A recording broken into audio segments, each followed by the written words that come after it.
Hi, everybody. Welcome to FNS Wrestling Podcast, episode 141. We are back down in the basement, back to doing a late night recording, yes? It is late Friday night, whatever the date is, March 31st. It's been a year since I first watched Morbius. And it's going to be good for you. Thank you. And we're heading into quite a weekend of wrestling.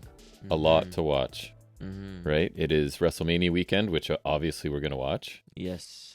And hopefully are more entertained than last year. I saw the entrance stage. Yeah, I saw they showed what everything looked like early, With right? some weird skate people who I don't know. Some weird what? Skate people that I don't know. Skate people? Yep. What are skate people? Skaters. Oh, skateboard people? That I don't know. Why are there skateboard people? Good question. Because long ramp jump? Okay, that's fine. I don't know. Yeah, so we'll watch Mania. We're going to watch, what else? Stand and Deliver?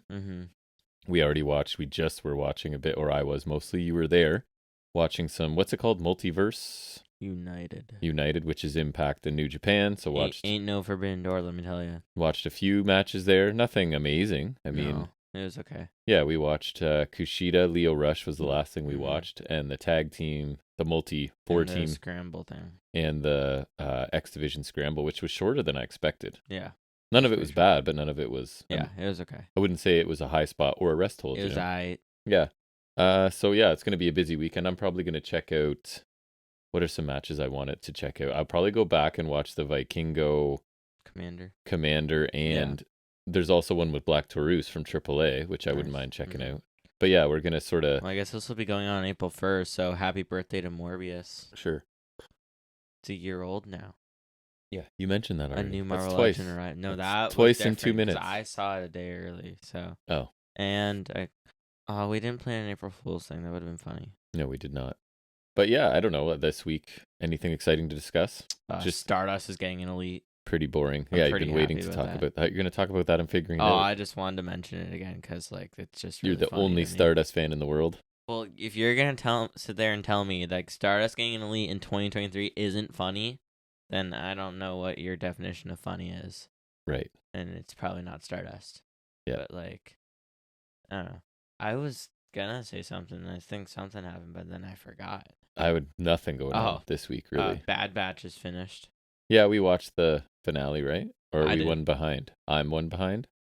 Two behind. Because they did a double thing. Oh. Actually, we watched 14, right? Yes, we did. Okay, so yeah. I don't know what I watched. And we need to catch up on Mando as well. Are we one behind? 2. Nice. Which I've heard is good, but I don't know. We just need to find the time. And due to you working tomorrow and working tonight, we're doing in a this tricky late. Predicament. Yeah, so we're going to be up super late, but your brother's basketball is on a couple-week hiatus until provincials, so I don't have to get up for basketball. I have a physio appointment early afternoon, and that's it tomorrow, so good for me. And wait, when is it? 12:30. Damn. Why? I decided you could... Drive you to work? Yeah, that doesn't really work. I'll be back before then. Yeah, that doesn't work. Yeah, but anyways, that's very exciting banter for everybody. I swear I had something that I thought of earlier, and I'm just drawing. I'm like, I swear I had something. I'm trying to remember what happened this week, and I had Nothing. something. Okay. We had badminton practice. That was exciting. I watched rugby practice. That's not exciting. Quite the life you lead. I swear I had something. I don't. Now I'm disappointed in myself because you should write it down, obviously. This is okay. That's okay. I give up. It's probably going to be a pretty beefy episode of wrestling once we get into it. We got a triple preview because I did not watch Impact this week because it was. I don't know. It was weird. Weird is right because I don't even know how to describe it. It wasn't exactly a highlight show, but there was a match from 2021, and then there was a Alexander whoever match from a week ago or something. I don't know, but it didn't look before he got injured. It didn't look like they were forwarding any storylines or anything. They're probably focused on their high budget. So I tapped out and watched ROH instead. So I'll talk about that in Highspots and Restholds. I didn't really bother with those because we've got enough to talk about. And then in our mini previews, we'll finish up with some previews of all of the WWE stuff at least, right? And then we'll go from there. And but anyway, stuff from Access. Yeah.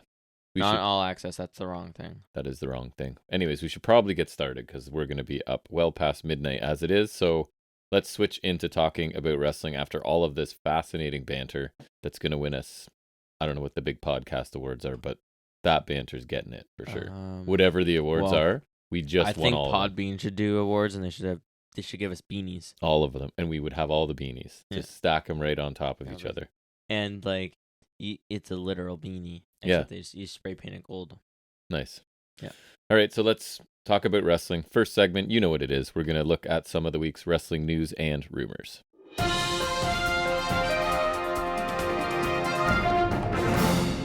So taking a look at the ratings this week, NXT averaged 620,000 viewers, which is up 14.2%, and earned a 0.16 in the key demographic, up 33%.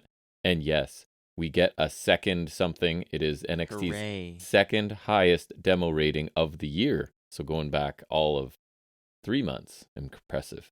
Basically, yeah. Dynamite averaged 833,000 viewers, down 12.7%, earned a 0.28 in the key demographic, down 15%.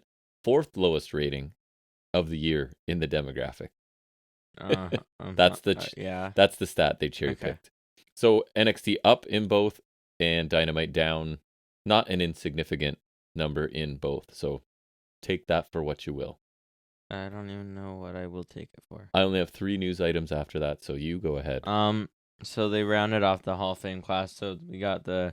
I didn't hear this. The Warrior Award. Ugh.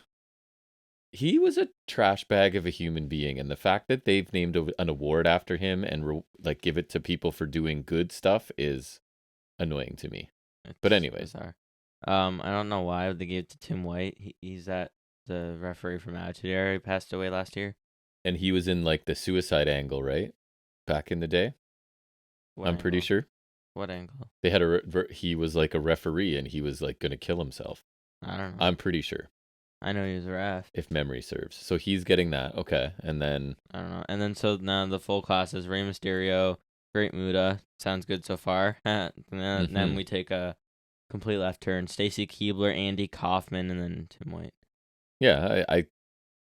Andy, you know Andy Kaufman, right? Or no? I know he was an actor-comedian who did an angle with Jerry Lawler that everybody thought was real, that he was, but it wasn't, and it was just a big deal back then. He's not a wrestler, so that's just dumb.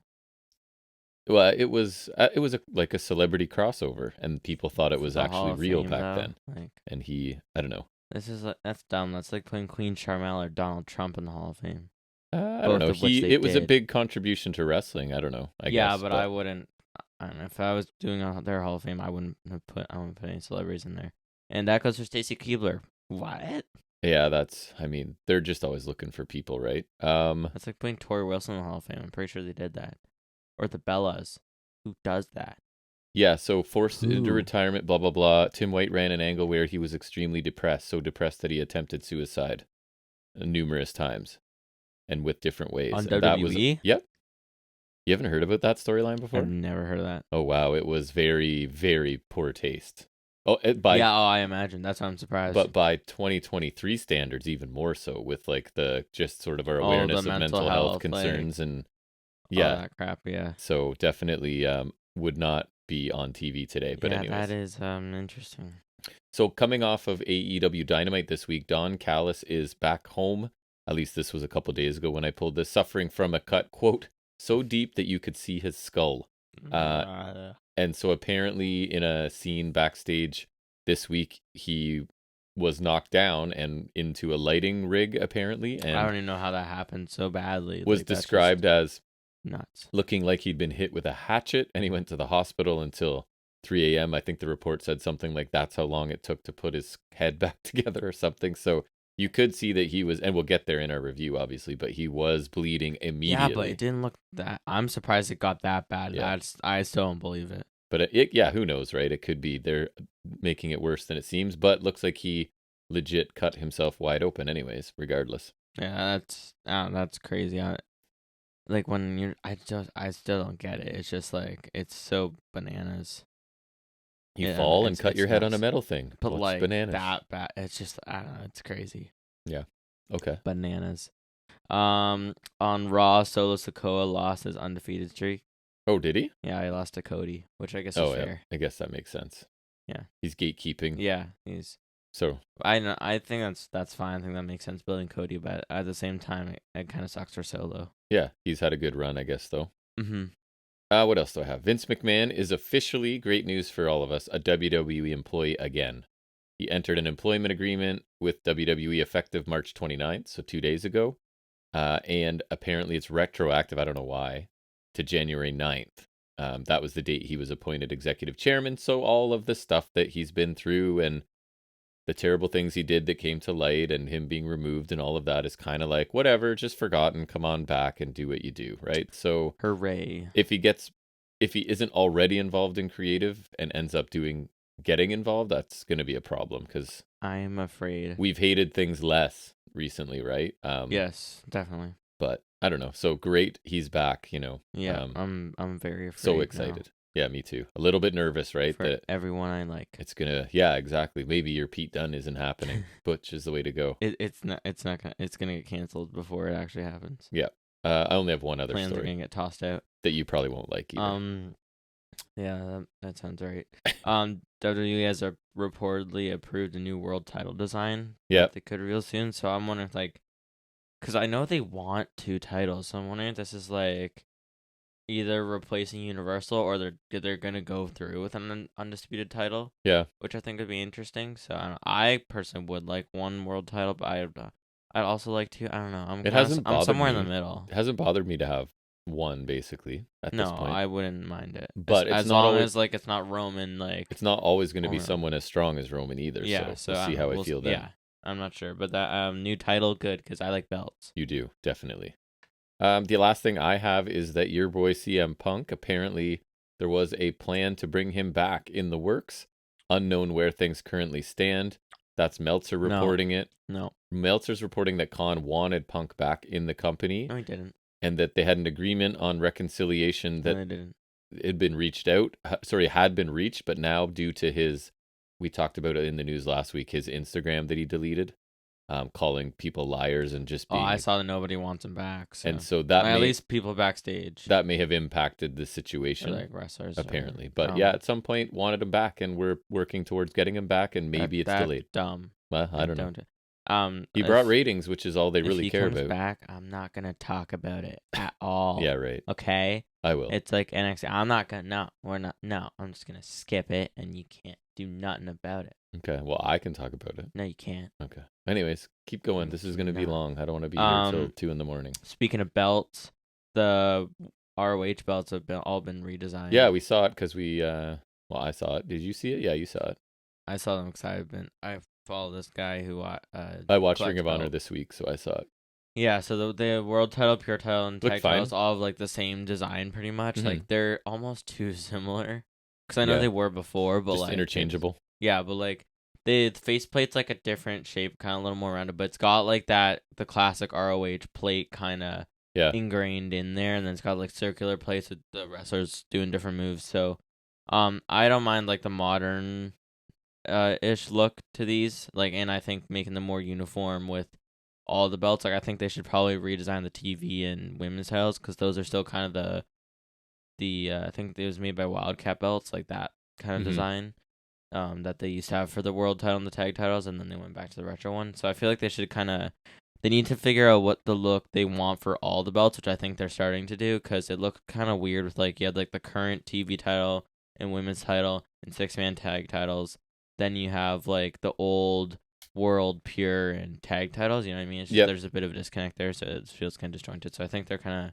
So I don't it's not my favorite design, but I do at least if they're gonna try to have one kind of general look across the board. I think that's at least good. Yep, it couldn't hurt, I guess. I don't care too much, but I did see Claudio carrying the new belt. It looked fine. Yeah, looked all right. And Gangrel is reportedly making an appearance at Mania, which I figure is Edge related, probably his entrance or something. Yeah, it could be. Or Jeff Hardy's coming. New Brood. Exactly. Yeah. Yeah, right. I saw Gangrel not too long ago. I don't know on what show or with what promotion. I watch a lot of random stuff. Championship something from somewhere? It wasn't it? Probably. Probably. That's just my best guess. I think it might have been, actually, Championship Wrestling. It's not from Hollywood anymore. But that might have been it. Yeah, I did see him in the last maybe month or two, I think, though. I don't know. He looked all right, whatever. Yeah. For an old dude. He's doing fine. With vampire teeth. That's right. Actual factual Lives that teeth. gothic lifestyle, I believe, is how they always described it. With the red viscous liquid. Goddamn red viscous liquid. Any other news? No. That's it? Yep. All right, well then let's move into talking about the most in-depth thing we do every week, and that's taking a look at AEW Dynamite.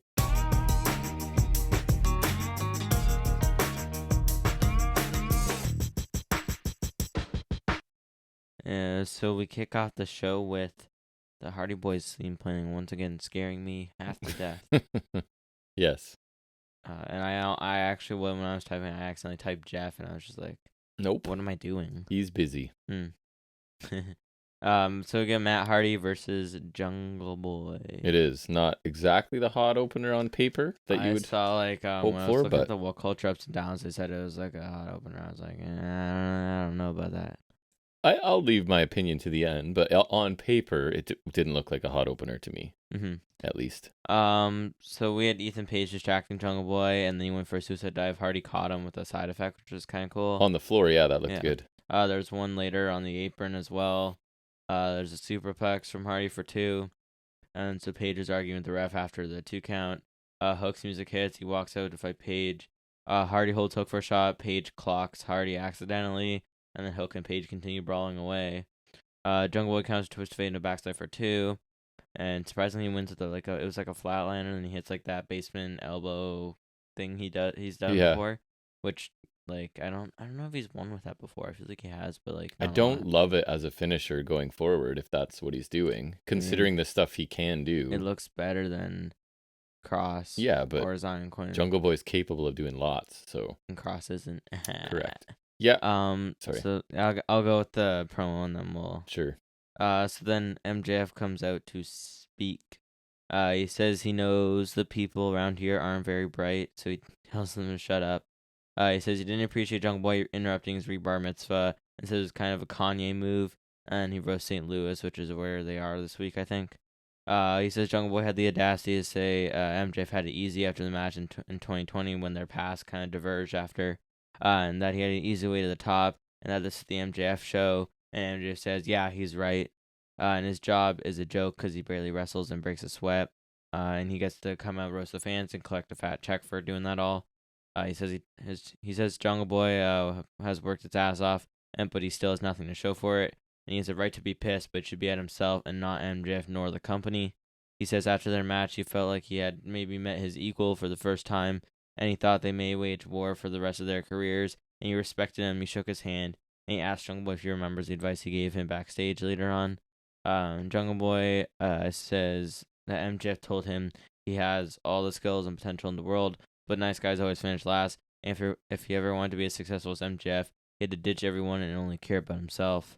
And then MJF did the opposite by hanging with Marco, Luchasaurus, and, of course, Christian, which is obviously your ticket to superstardom. Yep. And it got Jungle Boy nowhere. And if you listen to MJF, it could have been him and MJF running the show. But you listen to the people, and it's got him nowhere 3 years later. Meanwhile, MJF is the world champion, and he's still just Jungle Boy. Jungle Boy says a long time ago he thought maybe they would have been friends. In a lot of ways, he wishes he was like MJF, wishing he couldn't. He didn't care about anything. And he says he is happy how he is, and if his way to the top is harder than MJF, just so he can look himself in the mirror, then so be it. And MJF congratulates him on finally learning how to talk, and he agrees maybe long ago they could have been friends or partners, but now he's a disappointment. He is weak, and he said, and Jay told him Jungle Boy is weak between the knees, and that causes Jungle Boy to attack him.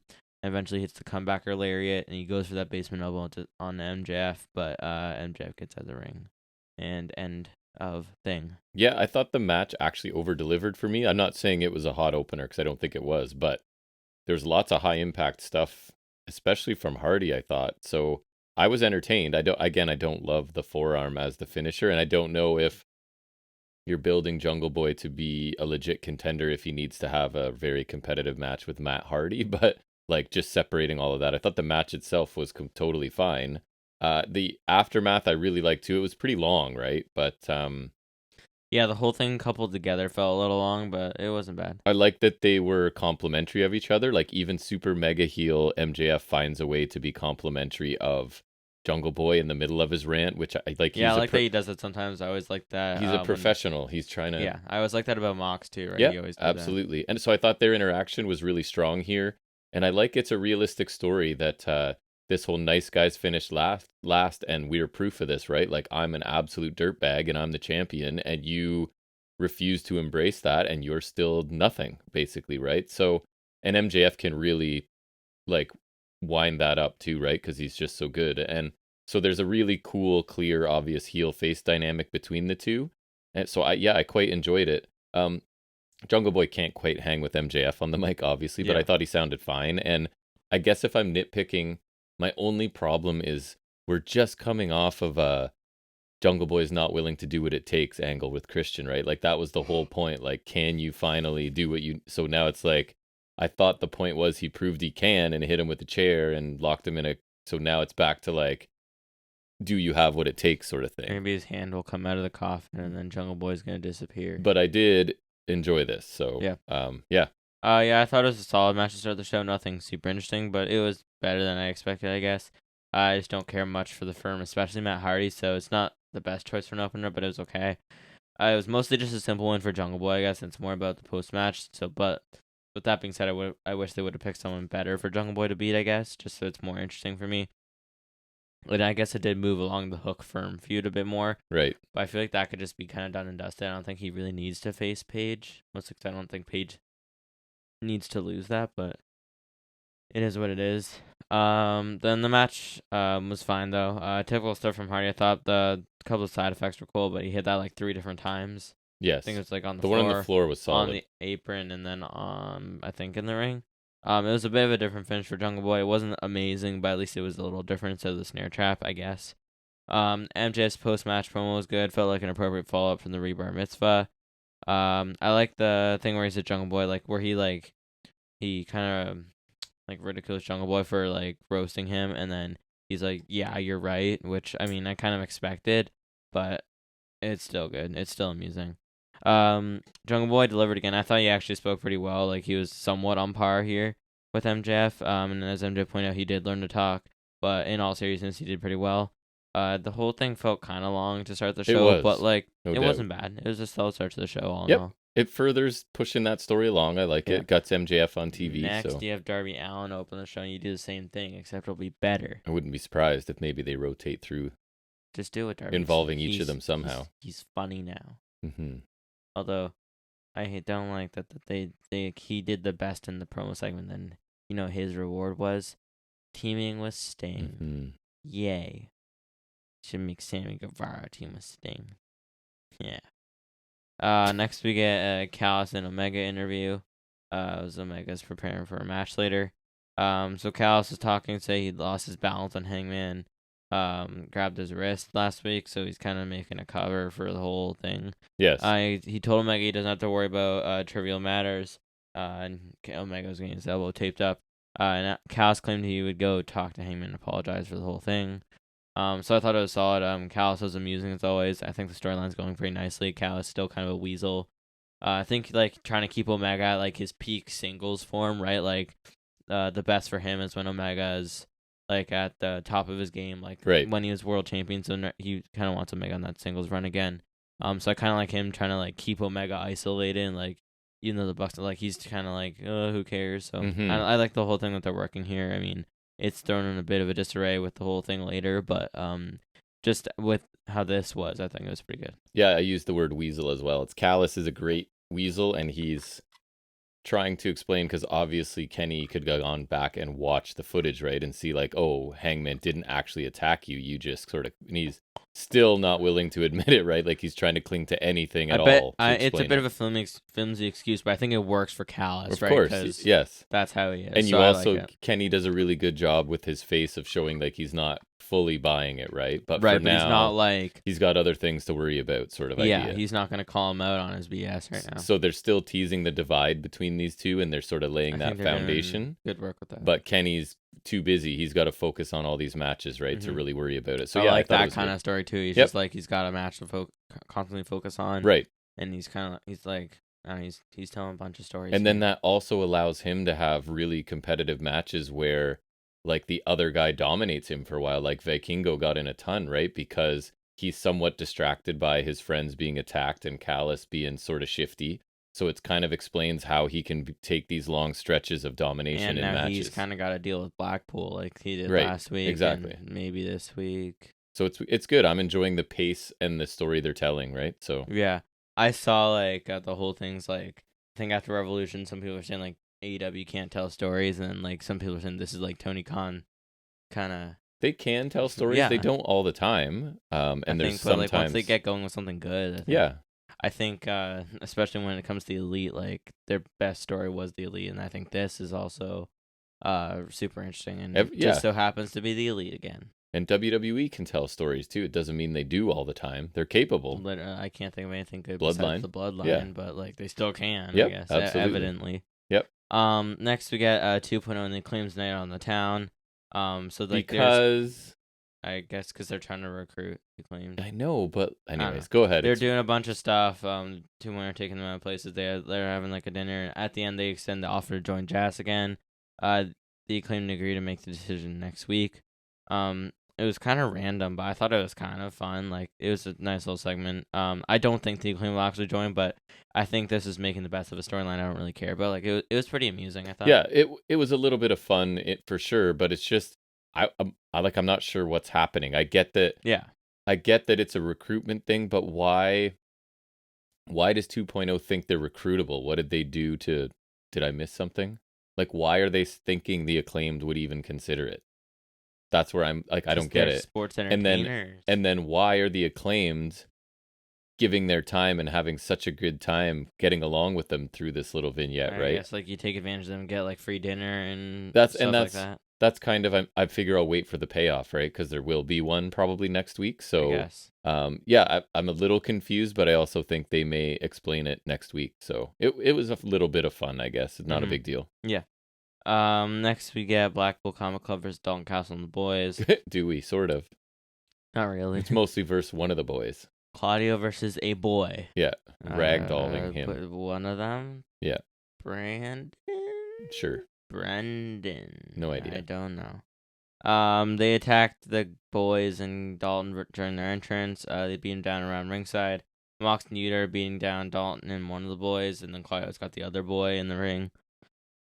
He had a corner uppercut, then he propped the boy seated on the top turnbuckle and then just chucked him the ring. Then he had like a kind of a choke slam, but like deadlifting him from the ground, which was kind of cool. And then a Ricola bomb for the win. I thought it was effective squash here. Just heel Blackpool is really cool. They're super leaning into this group. I really like it though. Bad. They're bad guys. It's working super well though. Yeah, it's great. And it's cool because you're getting these like show long stories like they kind of did last week. I think it's really well done. I think Blackpool, like, I mean, they're always really cool, but like I think this is a really cool step for them. I'm like, enjoying it's it different. as well. I really like it because it's kind of like, who's gonna stop them, right? They're just gonna do what they want, kind of thing. They work really well as like the violent baby faces before, but I think them as like these just like bullies running around. It just works. I really it's working for me as well. It's really interesting, and it picks up later in the show. It'll get more interesting too, but it's really cool. This is really short, but good way to use a squash, I think. Yeah, I think so too. Solid use of Dalton Castle and the boys because I don't see them. And doing it doesn't much. hurt Dalton. He didn't even do anything, right? No, so it's a solid use of them too. I think this was just like it was a squash, but it was effective. It's what I expected. Yep. Recap. We got a quick recap of last week's events with like the Bucks taking down the Omega and Vikingo match, and then the aftermath of that. Right. So all that stuff. Then we get a quick Hangman interview. We got a quick update on the Bucks. So Nick Jackson's got a air quote separated shoulder, and Matt Jackson has a partially torn biceps. And he said that obviously the Blackpool guys probably did it. Callis comes in apologizing for last week. He extended his hand for a handshake, but then Blackpool beat down Hangman. And then they decked Callis, and that's where... He splits his head open. Just so far, you can see his skull. Yep. I don't want to see that. So it was nice to get an update on the Bucks. Maybe they'll be gone for a bit. Like, obviously, it's kayfabe, so maybe they're just taking a bit of a break. And then you can kind of pick it up before Double or Nothing. Right. Callis was solid as well. This is where Callis got hit, obviously. Yeah, I thought the Cobb Omega video, quick little thing was good because again, they need to sort of. Some people don't know who Jeff Cobb is, Jepu probably, Kabu? so it made him look cool. And yeah, the Combat Club are running amok, right? That's basically what it is, and nobody is safe, so that's totally fine. Yeah, it's fun. Yeah. Next we get Kenny Omega versus Jepu Kabu. Yep. For the IWGP US Championship. And I think one of the commentators even says, like, can Kenny focus, right? So it's this idea that he is distracted going against a monster in Jeff Cobb. Jepu Kabu. Yeah. Sorry, that's the Japanese introduction if you don't know what he's doing, which we love. Kabu. I find the Japanese ring announcers add to everything. I wish they would just use them all the time. They're awesome. He yells it the same way every time, I love it. for everyone, but it's funny. Yeah, the one name was funny too when we were watching Multiverse, whatever. But it reminded me Clark of Jeff Connors was an interesting one. I think that was it. Yeah. Before the match, when Omega's about to go out, Shivani tells him about Blackpool attacking him and Cal. Which I thought was kind of weird. That's kind of mean. You couldn't wait. Right? I think you should have done it after the match. Yeah. And then Blackpool strike then, and then that would kind of work out nicely. But so we get a running suplex from Cobb, which was pretty cool. He hit the swinging back suplex, which was really cool as well. He's awesome. He went for a German suplex. Omega flipped out, hit a rolling Polish hammer, but then Cobb took him out again. V-trigger, which looked really nice, and a snapdragon from Omega, but then Cobb comes back with a lariat. Big delayed superplex from Cobb. Later on a standing moonsault for 2 from Cobb, which looks goofy. Super clean. It just looks ridiculous. Cobb mocks Omega and hits a running knee of his own. Not a V-trigger, okay? It wasn't a pump knee. I'm not stupid. And then he goes for the one-winged angel. Omega gets out. Cobb goes for 2 of the islands, but Omega's a big dummy, so we don't get it. He hits with a ripcord V-trigger, then another V-trigger to the back of the head. And surprisingly, he gets Cobb with the one-winged angel for the win. I thought that was pretty cool. Getting that looked cool, Cobb for that. Blackpool arrive yet again and surround the ring. But then, Bryan Danielson's music hits, and he is back. He runs to the ring. He's upset with Blackpool, tells him to get down. He extends his hand to Omega, and then Omega kind of swats off Yuta. But then Danielson, oh my god, he hits the psycho knee. And then locks him in the label lock for a while as Blackpool beat him down more. And then they all celebrate in the ring. Yeah, it was, I really liked this match. It was, Jeff Cobb's awesome. He's just kind of different, right? I don't know. There's just his stature, first of all. He's not super tall, and he's got he's just a powerhouse and a amateur wrestler. So really fun to watch. It was almost like a running brain buster he hit, looked cool. And then I think there was one part in the middle or wherever it was where I feel like he punched Kenny for real, right? Because it looked like he was going to go follow up and then looked back and saw that Kenny needed a minute to sort of recover, and then he started selling his hand, yeah, right? It's weird. But yeah, everything Cobb does just looks devastating, and it helps make Omega look super resilient to take all that too. Yeah, he's just a unique talent. I like seeing him in AEW. I don't know how long he's around for, or whatever. Omega's great as always and continues to have awesome matches starting his singles run again. So thoroughly enjoyed this one. The aftermath I was happy with as well because Maniac heel Danielson is super appealing to me. So and now we have Blackpool all on the same page, and they can have a faction war. They are a legit badass faction, right? And the one small detail I liked about him was that it wasn't out of nowhere he hit the knee. He set up in the corner when Omega turned his back and gave the crowd that moment to be like, oh my god, it's coming, right? Instead of trying to shock them, it was they had 2 or 3 seconds to watch it to play out and sort of know what was going to happen. And I thought that was cool. So yeah, I was really happy with the match and the aftermath. And I saw a point out where I think it was when I was reading the World Culture Review of Dynamite or something, and it's when he's extending the hand to Omega, it's he would be kind of confused because Omega's got no one there. He's thinking about all his friends and close houses being taken out. So of course he's gonna he may not fully trust Danielson, but he's gonna take that hand and take whatever help he can get, and then obviously it comes to bite him in the ass. Any port in a storm, as they say. Exactly. I thought it was a pretty good TV match. Nice to see Cobb in action again. He was on offense for the majority of this. I think he looked pretty good. The standing moonsault's always pretty funny, but it looks good because how is he doing that? He had some other cool power moves. No Tour of the Islands. I'm not saying he has to win with it. I'm just saying he's got to do it. Kind of like a drill claw scenario here, except drill claw you got to win because yes, it's a drill claw. Yeah. Finishing sequence was pretty cool though. I'm impressed. Mega hit him with the one-winged angel. Pretty easy too. It was impressive. I got spoiled on the post-match ahead of time since we watched a day late, but I still liked it a lot. It was nice to see Danielson back out of the blue, and while it was a little surprising, I'm happy because I got what I wanted. Now we can have heel Blackpool completely versus Hangman the Elite, which should be amazing. Looks like that could go on the whole year, and I probably wouldn't care that much. No, like instead of the Jazz Blackpool, I'm in no hurry. This I could go the whole year. I'm assuming this is our Anarchy in the Arena type match, or whatever, come Double or Nothing, and that's awesome. Yep. I'm super pumped about this. All heel Blackpool is really cool because they've been kind of doing different things since Regal left. So I like that they're this is like the full unit now. I really like that. Me too. I'm very happy with the way things are going for them. Next we get a recap of last week's FTR Gun segment. Then we get a Gun promo from this week. Following that, and Austin says FTR is one of the best tag teams of this generation. Took them 19 years to get there. Well, it took the Guns too. Colton says they have held the tag titles the same amount of times. That's awesome. Which that's a true statement. Technically the truth. Austin says they used to look up to them when they met them, and then they met them. Now they hate them, and they mention how they used to look up to their dad, and now they don't. And look what they did to him. Yeah, and they say top guys out.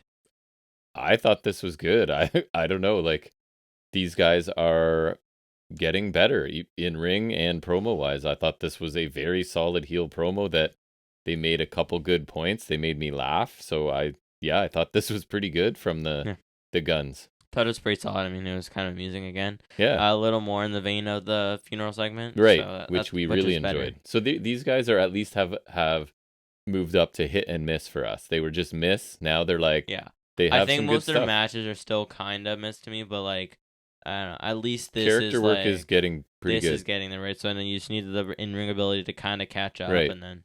But I think they'll get there hopefully. Yeah, this was solid. I liked it. Next we get Butcher versus Orange Cassidy for the AEW's Leveled Up International Championship. Up.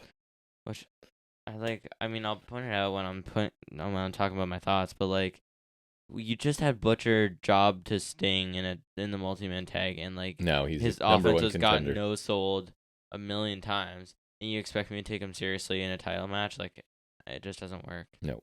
So that's kind of dumb. So Butcher and Blade attack Cassidy before the bell. Blade gets sent out. Butcher catches a diving crossbody and drops Cassidy on the actual turnbuckle. So that's kind of cool. Butcher swings Cassidy back and forth. So he's like standing in the barricade. He's got him like down in like a powerbomb position, kind of like holding him by his legs, and he's just swinging him into the two sides of the barricade. It looks good. Butcher locked him in a cloverleaf submission for a bit, but until Cassidy gets out. There's a shoulder breaker from Butcher, and then he goes for a suplex. Cassidy hits a stun dog millionaire, then a tilt-a-whirl DDT, then a diving DDT for 2. Butcher distracts the ref, and Blade hits Cassidy with a crowbar, so he came back. Who would have thunk it? Butcher covers Cassidy for 2. Best friends come in and attack Blade, and then they hit Butcher with the crowbar, I think it was. And then Cassidy hits an orange punch and a beach break for the win. Shocker. Yeah, I kind of struggled to get into this one. I think Butcher is cool, but there's, like you said, there's no way he's winning this. And the action was fine, but a lot of moving parts again, right? So I don't know. It was fine, I guess, in the middle of a TV show, but I didn't think it was anything special at all. It was an okay match. Didn't get much into it. Omega Cobb was much better. Yes. But this is okay.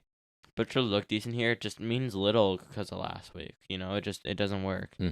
And the finish was okay. A bit of a cheap finish for Cassidy, which is interesting, but the match was decent. I feel like the time up on this reign is soon. I feel like I think so too. A Double or Nothing, you need to find the right person to drop it to. Like, I don't know, maybe Ethan Page? No, probably not. King of the... Damn it. No, he can't be King of the Atlantic. Nope. King of the Internation? King of the Continents. Sounds good. That's not an intercontinental title, though. So isn't it international? King of the Nations? Anyways, I don't know. No, he needs to form the League of Nations. But I think Cassidy's done all he can with that title. Yeah. It's time for somebody else, feels like. He has all run, but like... Yeah, he's been good. It's just I'm ready for something else. I don't know what it is about his run. I just don't like as much as like if Darby Allin did this, I would be totally fine. Yeah. But I don't know. It's just something's like, I guess because sometimes it's form like he's had great matches. Like the Yuta one was I really like a good. lot of his matches. Yeah. There's some sort of disconnect for me, and I don't know why. Yeah. But I'm just like I'm okay with a change soon. Me too. But I think he's done a solid job nonetheless. Next we get a Cargill promo.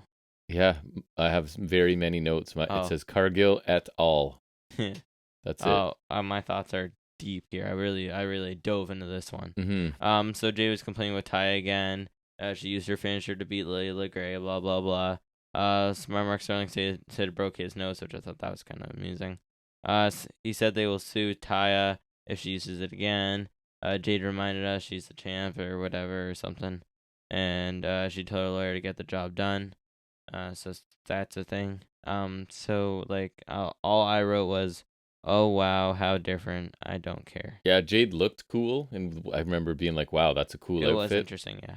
But it's just kind of copy and paste, right? I don't really have, and I don't take any notes because on her stuff until it's something different, right? It's basically just the same. I just don't care. She gets to speak and give a little bit of attitude, and now she has a lawyer with her, and that's it. So yeah, sure, okay. Yo, you're using my move. Speaking of titles that need to change hands. Juice Robinson? She's going to beat Cargill? Oh, because okay, never mind. It's a reverse segue. Yeah. She's another one that I'd be fine with her. No, this one I actually wanted to change hands. Yeah. Like, I think the Cassie one, at the moment, I can take it or leave it because he puts on solid matches. But Cargill, you need to get the bell away. I think so. Again, this is the longest title run in AEW currently. The experiment has run its course, and we can move on. She's fine, but she's not. Give her some more time in a lower pro. I don't know. They don't have time to do women's story anyway, so who knows what happens. Yeah, I don't know what they're going to do with her. Next we get a Juice Robinson promo. He's facing Action and Jody on Rampage and says every bit of the beating will be for Starks, but it's only a taste of what Starks will get next week. I thought it was a solid promo from Juice. It was kind of simple again, but I liked it though because he amuses me the way he talks and his mannerisms. So he had like a vein exploding in his head. He's pretty amusing though. He's just he's a funny sounding dude. Yeah, awesome intensity. I don't know. I like that. Yeah. And like he's a nice mid carder to keep around. I kind of like the way he's used on the roster. So I liked it. Still no explanation for what his hatred of Starks comes from, but yeah, I thought like. And it's kind of making me laugh that he's just not really giving a reason. He just attacks people because he can. Right. So if he can't attack you, he's not gonna. But yeah, he's very intense here. Just a vein bursting in his forehead. I don't know what it is, but I enjoy me some Juice Robinson. That's good nowadays. Yeah, I don't imagine he wins in this match. But he's getting on Dynamite, so I'm good with that. That's true. That is fine by me. Speaking of fine by me, no. Ruby Soho versus Willow Nightingale. At least I won't even say my normal line. No, this is at least like better on paper. People who are focused on a little bit. Yeah, right? No, I'll mention that after too. And like this is actually like it looks decent on paper. It makes sense to me. It's actually it works. It works well enough. Willow blocks a tilt-a-whirl attempt from Soho, hits a sidewalk slam. Here she hits multiple body slams. Later we get a suplex from Soho for 2. Spinebuster from Willow for 2. DVD from Willow for 2. That DVD was awesome looking. Soho hits 2 riot kicks or no future or whatever you want to call it for a near fall, which surprised me. Willow counters Destination Unknown into a backside for 2. Then she pounces Soho. Saraya distracts the refs and Storm prevents Willow from hitting a doctor bomb. Then Soho rolls up with her feet on the ropes for the win. And then they beat up Willow until Riho comes out with Sky Blue and they get overwhelmed. And Jamie Hayter makes a save. Riho's getting a title shot for some reason. Yeah, I don't get it. The baby faces in this division are not very bright because they keep doing this every week, right? Come out and wrestle them on their own and then get jumped and then get spray painted and then people have to run out. Like, bring someone with you.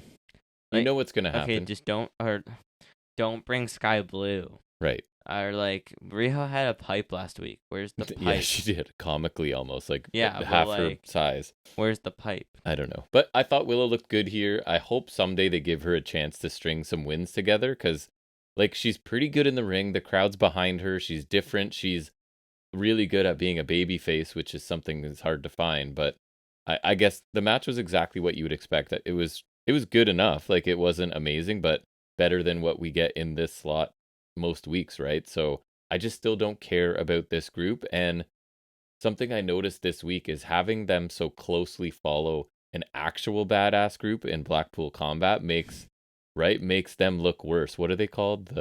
Outcast. The Outcast, because they're kind I of didn't even think about that. they're kind of trying to do the same thing, and I just don't care like at all. Kind of like anarchic and just Yeah, like we're just the roster bullies, and there's like Right. beating up everybody, but Blackpool's actually just doing it. So I appreciate that they're trying to give a women's storyline a lot of attention. I just wish it was one I cared about a bit more and was successful, right? And Mhm.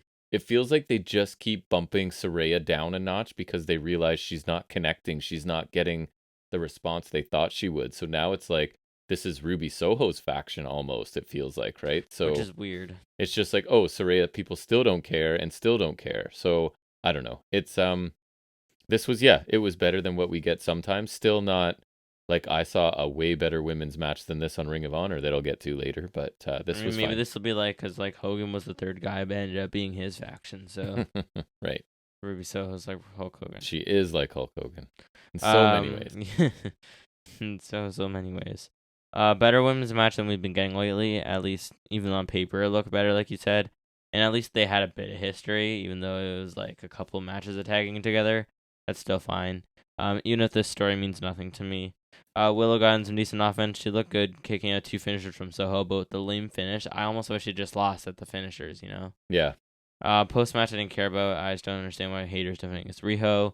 What has Riho done lately to earn a title shot other than this being original to original favoritism? Yes, I guess Nepotism to your own originals, your fellow originals. Then we got a quick package for Hobbs. There wasn't a lot there. It was like just kind of highlighting his recent title wins and stuff that have not been on Dynamite. Like, it was a solid promo, but just a shame I haven't seen anything he's been doing. I appreciate other than that QTV. Right. So I was just going to say, I appreciate that they at least got me caught up on what he's been doing and that it did not involve QTV at all. So Hobbs is cool, man. I just hope they handle him right. So I was glad I would almost say Hobbs was cool. I'm still thinking he's cool. I am, but I'm almost getting to that point. Yeah, it's close. It's getting damaging. They're trying to make it that way, it feels like. Next we got our main event, which is Adam Cole versus Daniel Garcia. Some notables, there was a pile driver from Garcia, and then Cole rolled out to the floor, so that was kind of like a nice early scare. Crowd super behind Cole right away from this one. Later on, Cole hits the Ushigoroshi for 2. Garcia mocks HBK, goes for a super kick. Cole popped him with one of his own for 2. Garcia locks in a sleeper. Cole counters into a pin for 2. Cole goes for a Panama Sunrise. Garcia counters, locks in the Dragon Tamer until he gets a rope break. We got a butterfly pile driver from Garcia for near fall, which looked pretty solid. Like, but that was really kind, you know? Mm-hmm. Then we get Panama Sunrise and a last shot from Cole for the win. Then after that, we get a celebration with him and Baker, and then Jericho comes down to take Garcia away, like kind of check on him, and then he keeps looking back at Cole. It was kind of weird. My note says Jack is not happy with Cole's next feud. Cole's next year. Exactly, that's what we're saying. That's going to carry him. If you get involved with Jazz, you're getting like 6 to 10 months. Got off lucky, I think. I think so too. He got like 3 months. Yeah, that's a quick feud for Jazz. Yeah. You know me, I love a pre-existing injury target, and makes Garcia look cool that he's pile driving a guy coming off of like a super serious concussion. So I like that. The match was good and a good return for Cole. I don't know if it's main event worthy. It's not like Daniel Garcia. We like him for the most part, but it's not like he's a huge name like a main event guy at this point, right? So, which is weird because on Supercard of Honor, he was facing freaking Tanahashi. Yeah, but I guess it gets Cole a quote unquote quality win. I found the aftermath with Britt Baker coming down clearly so they could promote All Access. I thought that was kind of cheesy because they literally say that when this is the couple you'll see on All Access, blah, blah, blah. Yeah, I don't like all the promotion for All Access. Like, it was on the ring mat and it feels WWE to me. That's why I'm saying I don't like it. Like, that's in the bad way. I was like saying like the documentary bull crap, and we're like, it's fine with WWE, so like, I don't know, it's very on brand and some of it's kind of interesting, but like, I don't know if I want to see with AEW because they have so much weird drama, and also it doesn't feel like them, right? Like, I don't think you need this because it's just like, I don't know, they're just not like that, so it is weird. Yep. But it's a solid return match for my boy. I think they did a solid job working the injury in the match. The pile drivers look really nasty. Babyface Cole's still a little weird. But hopefully it works out more as we see more of it, or he could just turn heel again. Like, that's just an option. Just do that. I really hope he's not feuding with Jazz for a million years now. Does not end well for anyone. No, it does not. Overall, I thought this was a good episode. I liked the Cobb Omega match, was my favorite. I liked the main event as well. I don't think the opener was fine as well. Nothing really blew me away. I liked the segment with MJF and Jungle Boy. Was probably my favorite not in ring thing. The Guns promo was kind of entertaining as well. Overall, solid show. Still not making the A range. I would give it a solid B though this week, because the matches were. We got 3 matches that I was pretty happy with. Even the women's wasn't terrible, right? So I thought the opener was solid. I like the segment after. I think more. A squash match was good for a squash. Like, it was effective. Like I said, I really like Omega Cobb. That was probably my favorite. The international title match was okay. Women's match was okay, and the main event was pretty good. Guns had a solid promo. I liked all the Blackpools. I think Blackpool were a good highlight of the show. I love the aftermath of the Omega Cobb match with Danielson. Thought that was really cool too. And like Hangman was good, Callis was good.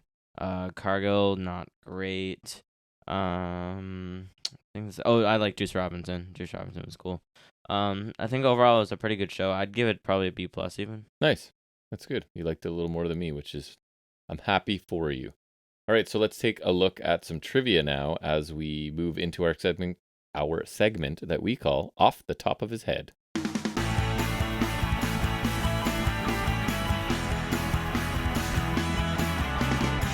All right, so because I anticipated a lengthy episode and it's late at night, it's only going to be 10 questions, and it is about the longest matches in WrestleMania history. Edge versus Orton from Mania 36. And we are borrowing this from the Sportster. So we're starting at number 10, which is the 10th longest, and work our way to number 1, okay? And this is as of 2020, so hopefully there hasn't been a longer one since. Orton. But anyways. All right, so number 10 was at what many consider the greatest WrestleMania of all time, WrestleMania X7. Any guesses from there? And I'll give you more hints. Austin versus Rock. Correct. Would you care to guess how long it went? An hour. No, 28 minutes, 8 seconds. Okay, so you're right. That's what it was. Number 9 was from WrestleMania 27. A lengthy match. I'll let you have a guess. Cena versus Miz. Nope. So, 2 guys known for long matches. Undertaker. Correct. Any sort of details you have of that one? It was No Holds Barred, right? I believe it was. This wasn't the Hell in a Cell one. No, it was not Hell in a Cell. That I can confirm. So it was a No Holds Barred one. Yep. All right. Number 8, WrestleMania 32. Just over 30. Sorry, the one previous, Undertaker Trips, was 29:23. This one is just over the half-hour mark at 30 minutes, 5 seconds from Roman and Trips. No. This one was a gimmick match. Was it really? Was Shane and Taker that long? Correct. God damn. Right?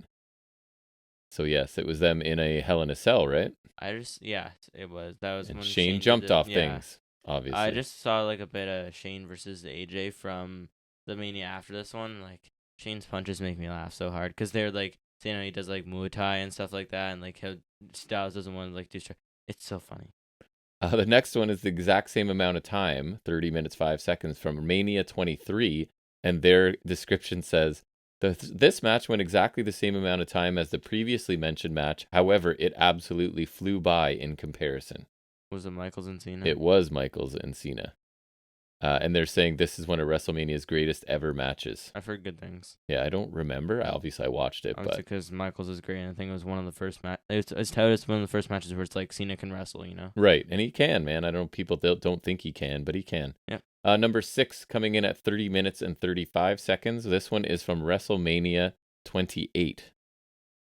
Taker and Triple H. No, it was the first of 2 matches between these people. Cena and Rock. That is correct. And it was billed as once in a lifetime. It's over there. Until the next time.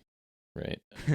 Once in a lifetime until you see it again. Number 5 from WrestleMania 25 coming in at 30 minutes and 44 seconds. Trips and Orton. No. Taker and Shawn. Correct. Any stipulations or anything to that we need to know? No, that was the other one. Just straight up. Number 4 is WrestleMania 28, coming in at 30 minutes and 50 seconds. Two guys known for long matches, not super fast workers. And Taker. That is correct. Hell in the Cell one. That is correct. Number 3 was WrestleMania 2000, coming in at 36 minutes and 24 seconds.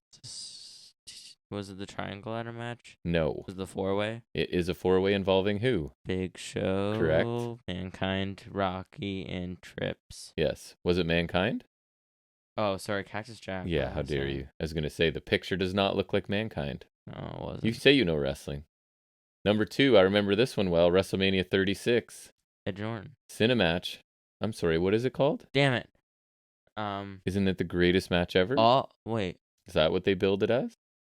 No, that's a different one. Oh. Ed Jordan. It was the last man standing one, right? Yes, it was. Yeah, the greatest wrestling match ever was Backlash. Oh, this bad. one, this one was How the one could I where forget? like they brawled backstage and there's like the concerto on when they're standing on top of the truck. On the truck, yeah. And it was I the remember one that. where I don't know why I always thought it was like 50-something minutes because this one felt long. It dragged. I hated that match because it was so long. And what would number 1 be, do you think? Over an hour as your hint. Oh yeah. I wouldn't even tell you Brett. From when. Mania 12. That's correct. And hour-long Iron Man. Exactly. It was like over an hour though because it had sudden death. 101.56. Excellent. You crushed that as expected. So now we'll go back into wrestling, taking a look at. Did you get any high spots in Restholds? No, I was busy prepping the previews. All right, so it's all me. I'm going to fly through some other stuff I watched, what I liked and didn't from those things, and we'll call that high spots and Restholds.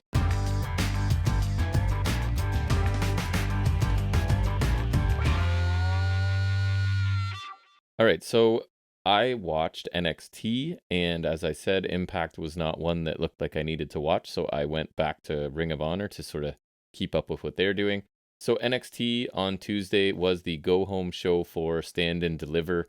Overall week in the ring, unfortunately, especially coming off of just an absolute, I thought, a classic last week between McDonough and Dragunov, but decent outside of the ring, I guess. The high spot for me, surprisingly, was the opening Battle Royal, because I am not a big Battle Royal fan, and I'm not even saying that the general action in this was anything special. But what 2 things do I like that when that happen in in Battle Royals? What do I usually say makes them more enjoyable for me? I think you have some stories in there. Good. So that was basically the 2 things: either new stories starting or existing stories being down to something good, furthered. Right. So this one felt quick, which I liked, and it introduced some new feuds and furthered some. On top of that, I was telling you, like, the last few minutes between Axiom and Nathan Fraser were absolutely, like, they just tore it up, these two. There was one where Axiom went for his golden ratio, and Fraser caught him with a super kick. And then there was one, I can't even remember which way it went, but one of them kipped up right into a super kick as well. Super fast action between those two for the final few minutes. They actually gave them a few minutes just to work like a match. It was awesome, and Axiom eventually did pick up the win, so he gets the final spot in the 5-way North American Championship match. So a few things along the way, like Fraser took out Damon Kemp at one point, so I thought maybe that's where Fraser goes next. That's a heel-face dynamic there, so that would work. You had Odyssey Jones eliminate Donovan Dijak, just Dijak, I guess. Yep. And then he pulled Jones out of the ring, so it looks like that might be an angle, even though it's not super interesting. And then Gulak and Walker both got eliminated by Dempsey, interestingly enough, to further that sort of situation. They would actually have Gulak and Walker had a match on this show, actually. And then you had Dabba-Kato continue his story with Apollo, because he eliminated Apollo in this. And then the final 3 actually was Dempsey, Axiom, and Fraser. Hey, Dempsey. Dempsey hit a awesome looking wheelbarrow suplex to one of them. I can't remember who. And it was good. It made sense because Kato was the 4th, and all 3 of them worked together to get him out, right? So I thought that made a lot of sense. The whole thing came in under 15 minutes, and I thought they accomplished quite a bit and gave me like a really memorable final 5 minutes or whatever it was with Fraser and Axiom. So overall, I was pleasantly surprised by it. Another high spot was Pretty Deadly. So they're the hosts for Stand and Deliver. So they basically were sprinkled throughout this episode and sort of previewing each match and summarizing what led us there. They're hosting because it's like, I don't know, it's not the same as Mania. It's the way to get them on the show, I think, right? So they previewed and summarized everything for each match throughout the show, and I thought they were really entertaining. None of the segments were super long, and these guys are funny, and they were wearing crazy hats and outfits and whatever. So I quite enjoyed them being kind of sprinkled in along this show. And a Resthold, I kind of lumped it all together. Pretty much almost all of the other matches on this show. So just to quickly go through, you've got Tyler Bate beating Von Wagner in 4 minutes. Electra Lopez beat Valentina Feroz in 2 minutes. PTSD to 2.0. Eddie Thorpe, our debuting Carl Fredericks. He beat a jobber whose name I forget in 2 minutes. I thought Thorpe looked decent, nothing special. They're sort of selling that. They were kind of telling the story that he doesn't do anything special, but he keeps it simple but like hard hitting kind of thing. So we'll see where that goes. Indy Hartwell defeated Ivy Nile and Sol Ruca in a 4-minute match to earn the final spot in the women's. I will say I think Sol Ruca's getting better. She hit a couple of there was a moonsault to the floor and a couple other things where she's starting to look better. Gulak defeated Hank Walker with help from Charlie Dempsey in under 6 minutes. So not much I can say about any of them when the longest one was like 5.5 minutes. But I did think Walker looked better than usual in his match. He was doing a lot of countering of Gulak's offense to show like what he's learned, right? Like counter this into an armbar and this into a stretch muffler and stuff like that. So anyways, a high spot I thought was the return of Roxanne Perez. So she basically approaches Shawn Michaels backstage. She said she's cleared by her doctors and wants to defend her title at Stand and Deliver because right now they didn't know if she would be back in storyline. So they were saying that they were just going to crown a new champion without her at Stand and Deliver. I think Michaels was basically like, no, you should rest more. And then whoever comes out of Stand and Deliver, you get the first shot at challenging for your old championship. And then she goes into detail. I don't know if this is her real story or not about having anxiety. And that basically sort of talks about how her mind works and what she focuses on, and that she needs to sort of face this head on and can't let the anxiety win and stuff. I thought she did a really good job. And again, I don't know if this is her real story, but either way, it doesn't matter, right? Because it was good. Whether that is true about her, good stuff. And whether it's not, it's kind of an interesting story they're telling, is that she's battling some mental health issues and she's looking to confront them and not hide and whatever. So she is a really, really good babyface. And again, they're hard to find. And she's 21 or something. So sky's the limit for her. I don't know how long she'll stay on NXT before main roster. But anyways, she's successful, convinces Shawn Michaels to put her in the match, so she'll be in what is now a 5-way, I guess, ladder. I think it's a 6-way now. Ladder match, right? 6-way ladder match for the NXT Women's title. So, we'll see how that goes. NXT loves a ladder match. They do, and so they're not doing it with the men, and they're doing it with the women, which I think is fine. Yep. High spot, we get the return of Prime Target, focusing on Carmelo Hayes and Braun Breaker. I thought it was really good. Melo is really cool. It's kind of more impressive when he's speaking live because he's awesome live, and pre-recorded he's good as well, but I'm always impressed when he's doing it live, right? And Braun is so, like, in this, it's like Hayes is the new school, cool, can kind of do everything, and Braun is really reminiscent of old school, like Rick Steiner kind of thing, and it's just kind of an interesting dynamic. I've kind of liked the build to this, that they've been on this collision course. They're both kind of the face of the company sort of thing.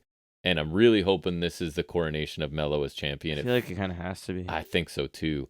And I could see Braun, I talked about it with you, show up on Raw or SmackDown or even Mania easily. Possibly. I don't know. Yeah. But I thought this was an effective, I like these Prime Targets, right? So I thought this was another, not the best, because I remember there's a couple we absolutely loved back in the day. Can't remember who, but this one was pretty good too. Resthold, the teen drama continues. So you had Kiana James. So she ends up getting Briggs and Jensen, I don't know how, a match against Tony D'Angelo and Stax.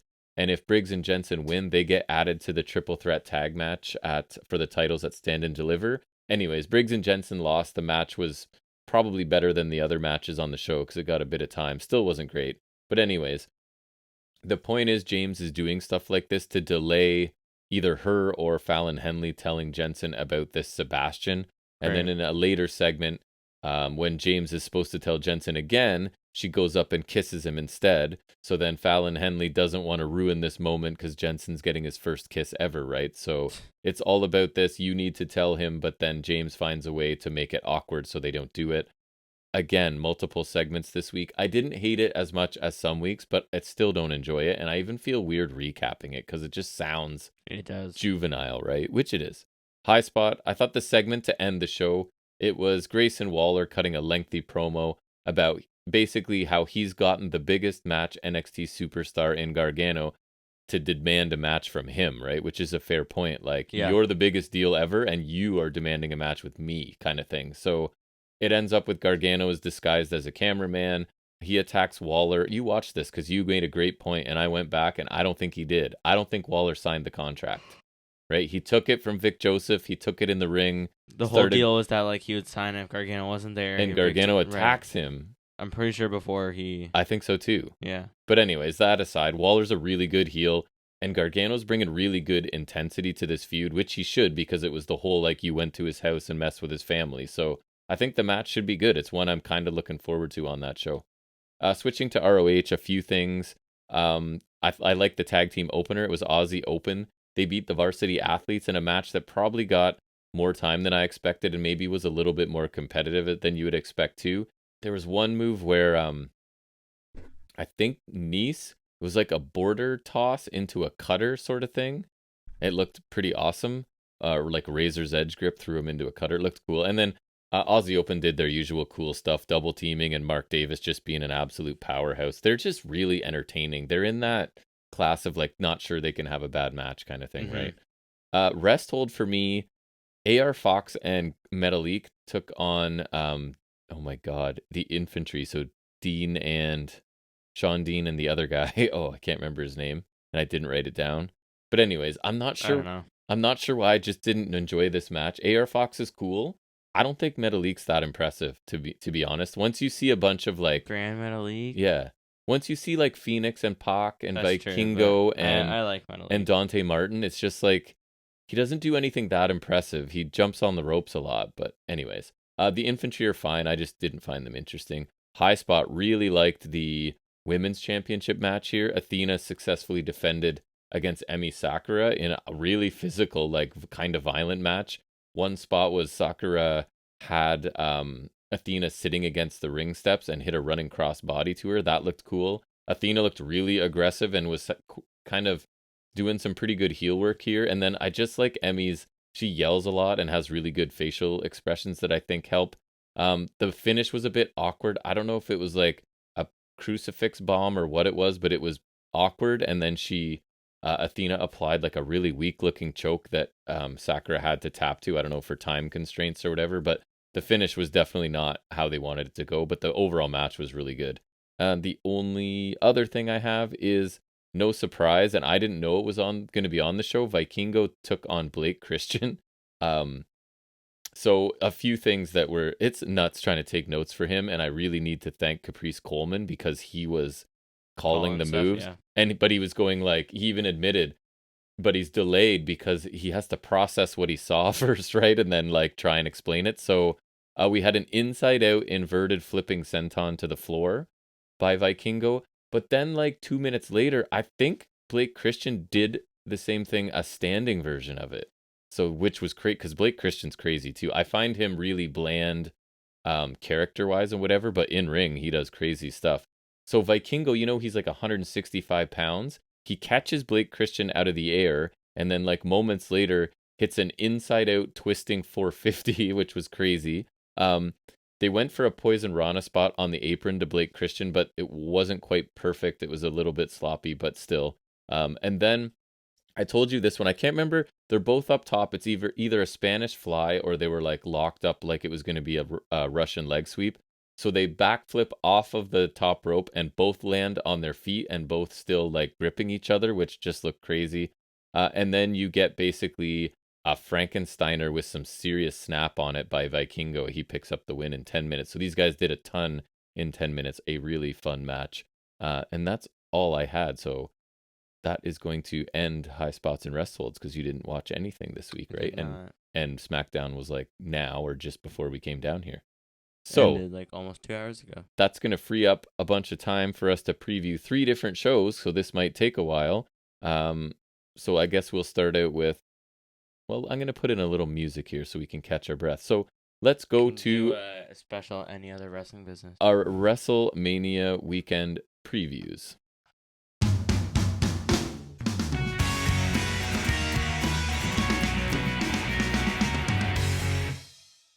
All right, so let's talk about Stand and Deliver first from NXT.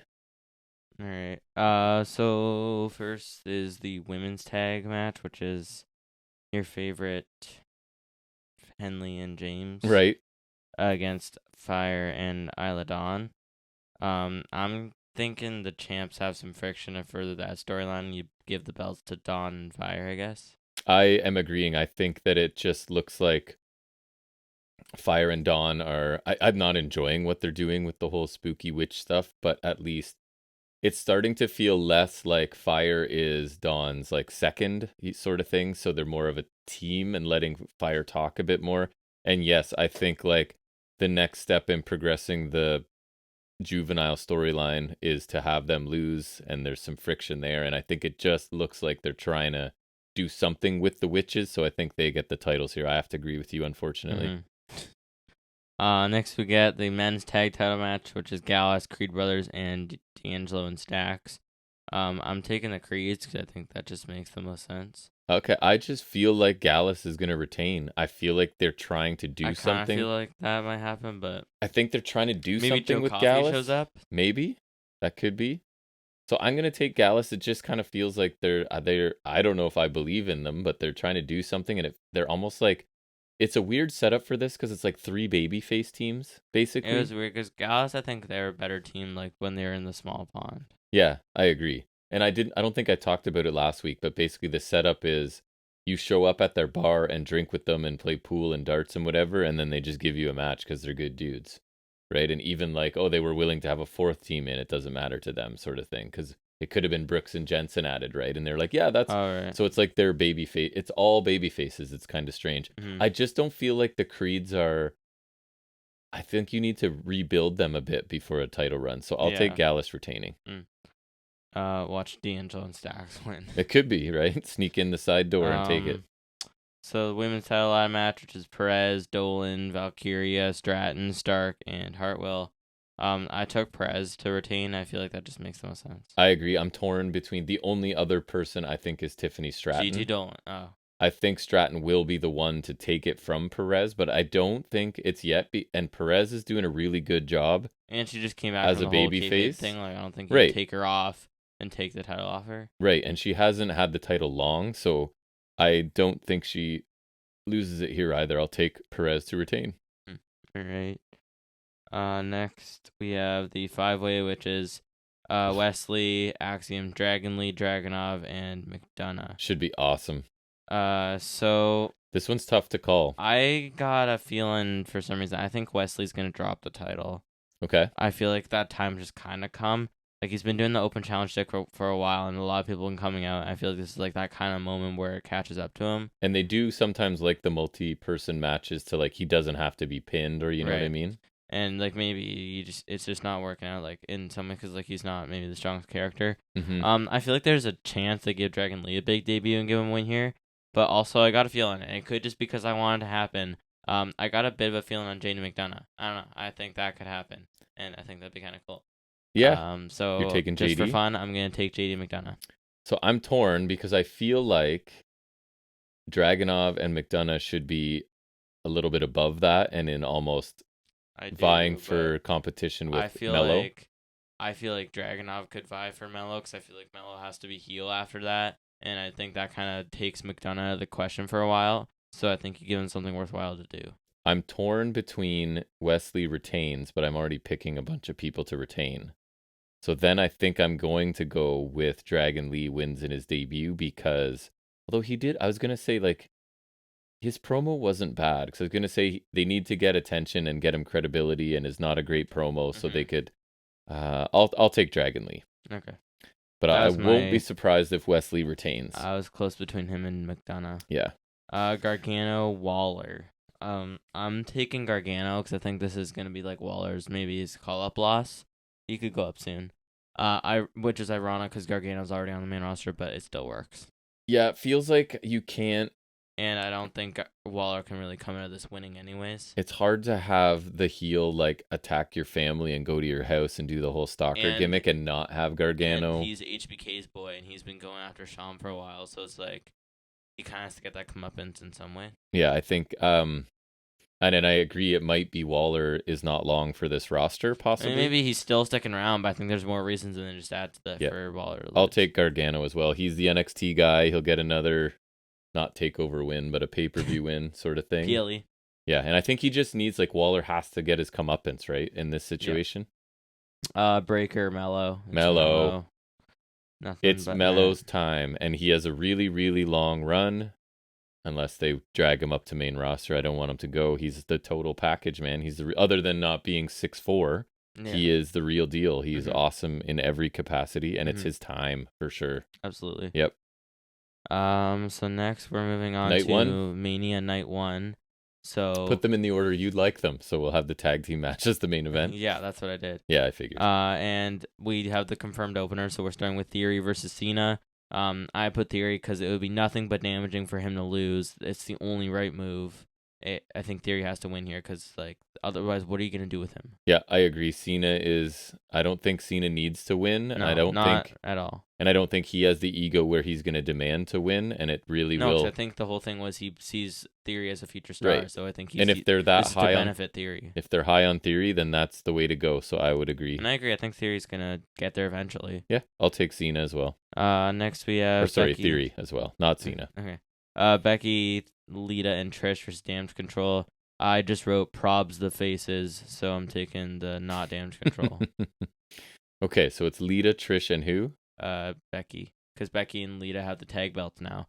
And I feel like you just do like Legends win. Like, I don't really see Damage Control winning that. I'll take Damage Control just because it's a way to have the champs lose but not lose the belts. And you got to have some heels win at some point. I don't know. Theory. I know. I'll just take them to be different a little bit. Seth Rollins versus Logan Paul. So while it is Logan Paul and it is his birthday, his contract is up. Expected to resign. I ain't seen nothing about him resigning. I did. Not that he has, but that it's expected. So I'm gonna go out on a limb and take Rollins because screw Logan Paul. Yeah, but WWE and babyface. WWE loves to screw Seth Rollins over, and I think they feel like he could lose all the time. He could. So I'll take Logan Paul. I'm not super confident in that pick, but I wanted to pick Rollins. I just feel like they were like, whatever, he's fine. We can rebuild him anytime. He's here to lose to people. One may say you could redesign, rebuild him. Right. And reclaim something. Right. We'll see. Mysterio versus Mysterio. Mysterio. I'll take Mysterio. I'm taking Mysterio. I'm taking Ray. I don't really see Dominic winning there, and he's getting inducted in the Hall of Fame. I feel like that's the natural conclusion of this feud because Dominic's been kind of dominating him for months, doing whatever. I think Ray has to get to come up and all right, you talked me into it. I'll agree with everything you said, and I'll take Dominic. You're taking Dominic? No, I'll take Ray. Next Apparently, Triple H is very high on Dominic. I read that today. I wouldn't go there yet. I think he's developing. It's just he is. I just wouldn't go there yet. If he weren't Rey Mysterio's son, we wouldn't be watching him develop on main roster. He would have been elsewhere or nowhere. 2.0 or whatever. Yeah, right. Men's tag team showcase match. I want you to try to guess who's in this first. Viking Raiders. Yeah. There's one. Street Profits. Yeah. I'm good at this. There's two. There's how many? 4? 4. Yes. Other tag teams. Not the models. No. One more. Otis and what are they called? Alpha Academy. Okay. I'll give that to you. And then last one is you probably won't get it. Okay. It's Ricochet and Strowman. Oh right. Okay. So it's tricky to pick these because it really doesn't matter. But I'm gonna go Street Profits. That just seems kind of logical to me. I'll go. I was close to Ricochet and Strowman, but that's who I'm taking. Okay, so that's a fair pick too because I was close to that, but I just like Street Profits better. So I think it could go either way. It's just, it's tricky because these really have no purpose. The tiebreaker is you take the biggest person because that's who they love. They're not even confirmed to be number one contenders matches, so I really don't get the point. They're just to get as many people that WrestleMania payday as possible. I would replacing the Battle Royal on there, but yeah. Because that's more interesting to me, I guess. I don't know. Bobby Lashley won that guy, by the way. So Oh, did he? loser. Nice. That's what we call losing by winning. Yes, exactly. Charlotte Ripley. Subtraction by addition. Yeah. That's gonna hurt his resume. Charlotte Ripley. I mean, it has to be Ripley. This is the one time where I cannot pick Charlotte in any way. You know how stupid it would be if she wins. It's a scientific law, though. So. I know, but like it would be so colossally dumb for them to do it this time. I know it. Like Ripley's on. This has to be Ripley's moment. If there were any time. Okay, so I'll take Ripley with this caveat. If Charlotte wins, that is the proof that Vince is back. I feel like. Okay. Pretty much. All right. Right? Like that's him going, I don't care what the fans want, right? Charlotte. Like what was the thing recently where they pitched something? Apparently somebody in the room with the writer's room was saying that when he was pitching Angle and Corbin, they were like, no fan wants to see that, and he was like, F the fans. They like literally. No one wanted to see that, and Corbin won, and everyone hated it. Right. But Vince is like, I'll tell them what they want, sort of thing, right? Anyways, go ahead. Then the should be main event. Usos versus Zayn and Owens for the undisputed tag titles. No doubt in my mind, it's Zayn and Owens. And really, this one should be fire. This is how it has to go that way, and it can't go. There's no way it doesn't go that way. What about it's building? What about this? No. What about this? No. Usos win. No. Retain the gold. Gross. Reigns loses. Okay. And that's the beginning of the like shifting of the power. Oh, I think because they're the only ones with gold, and he needs to stop bossing them around because he's not. I think they all lose the gold. I'll take Usos. And then Roman starts losing his grip on everything. And then maybe now with their record saying Reign along, why do they need to stick around? That's kind of what's keeping them there. So it's because Zayn and Owens. He'll try to doubt in my he'll mind. try to pull like Reigns will try and pull off the same stuff with the Usos, and eventually they're getting tired of it. Like, listen, man, they all lose their belts, and he's gonna keep trying to do that shtick. And they're like, they have no reason to keep him. They lost their titles. He lost his titles. What's the point? I'll take Usos. That's because Vince is in control, and he's gonna go. The fans want Sammy to win. Well, it's going there, man. We'll see. I hope you're right. Zayn ain't getting the main title. He's getting the tag titles. You can't pick all the same things. Usos for the win. Well, that's me getting my pick back for picking Rollins. Yeah. So next we go to night 2, which I forgot to write is night 2, so I'm just gonna do that. There we go. Does it say night 1 here? It does. Okay. Alrighty.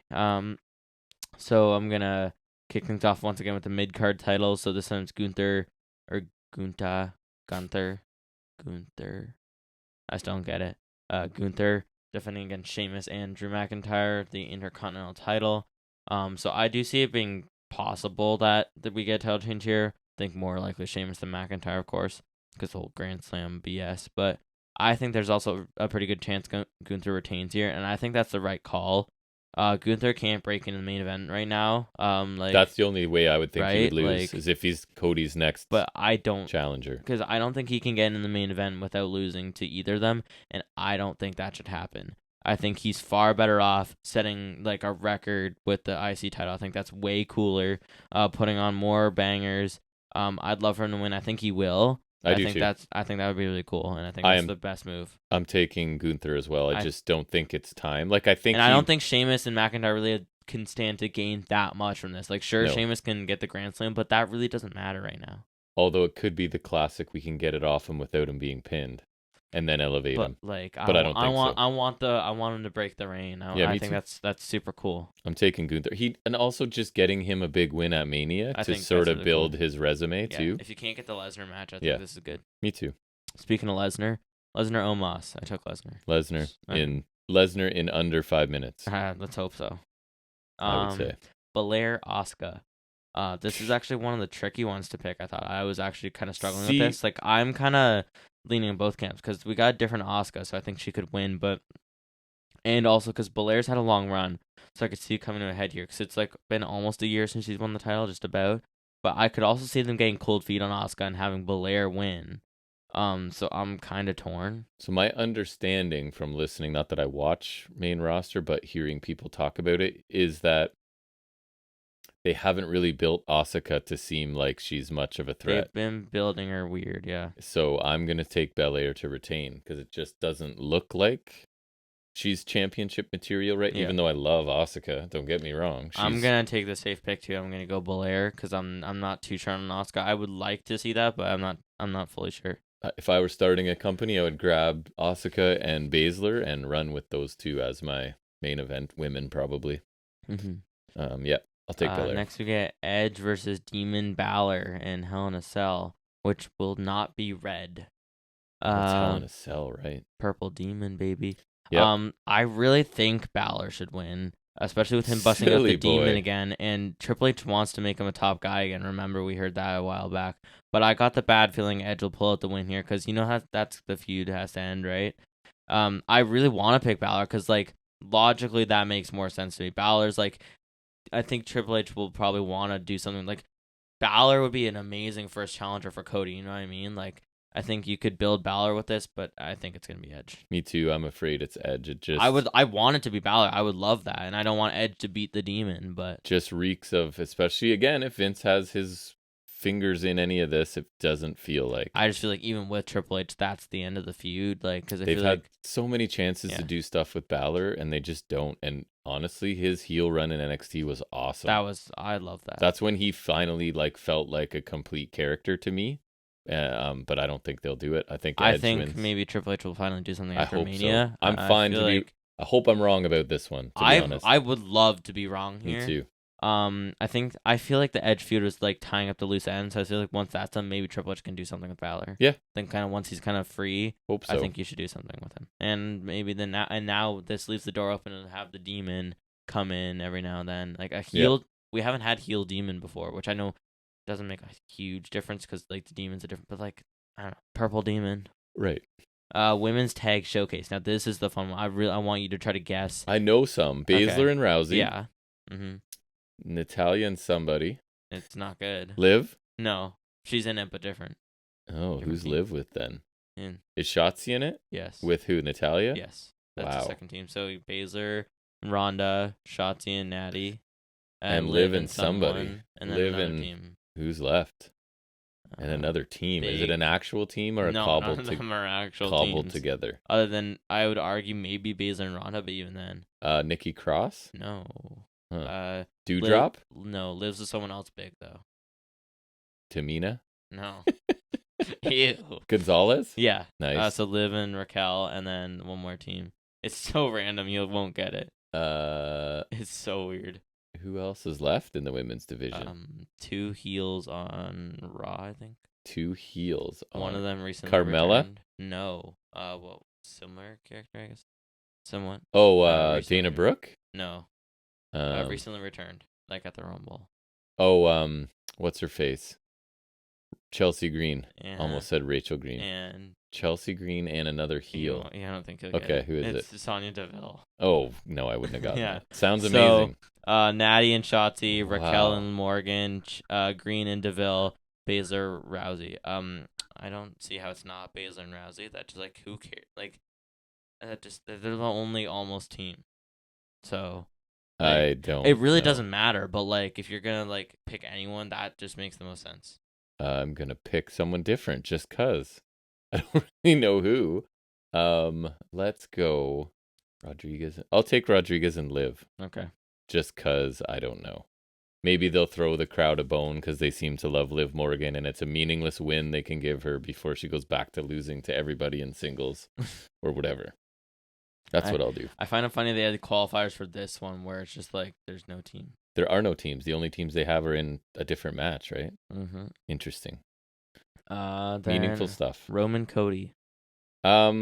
It's Cody. The time has come to say goodbye to the Forever Champ. I'm trying to talk myself into. I can't pick Roman Reigns anymore for the sake of it being Roman Reigns.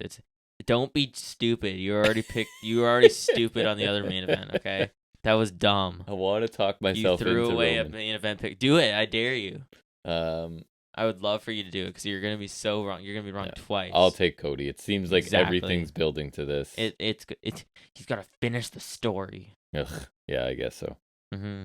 I'm not at 100%. It's Cody though. I am. I'll say I'm like I'd say I 95%. was gonna say 85-15. I'm 100% on Zayn and Owens, and I'm like 95 Wow, here. 100. I can't wait to be right It's about that I'm one. so I'm I'm so certain. gonna rub that It's in. not you had no shot. No shot. I No hope you're shot. wrong. I'll record your reaction. No. It'll be our first No. video when I'm taunting you for being right. When the Usos It's hold never up gonna those happen. titles It's never gonna happen. and Roman loses No shot. and Jay starts to get chippy with them and want to be the head. No, Jay's gonna get chippy anyways. Is Jay the right one? Jay is the right one. Yes, I'm good. Good at this. Nice. So we ran through all those previews already. Yes. We're only at an hour and a half, eh? What? Yeah, we flew. That's bull. Well, because you didn't have any high spots, and I don't. You seem to go quicker through AEW this week too. I don't know why, but that's just the way it is. The exhaustion. That might be it. You are exhausted. So you said you do have some figuring it out. Very muchly. So we will talk about that next, and it is in fact figuring it out with Jack.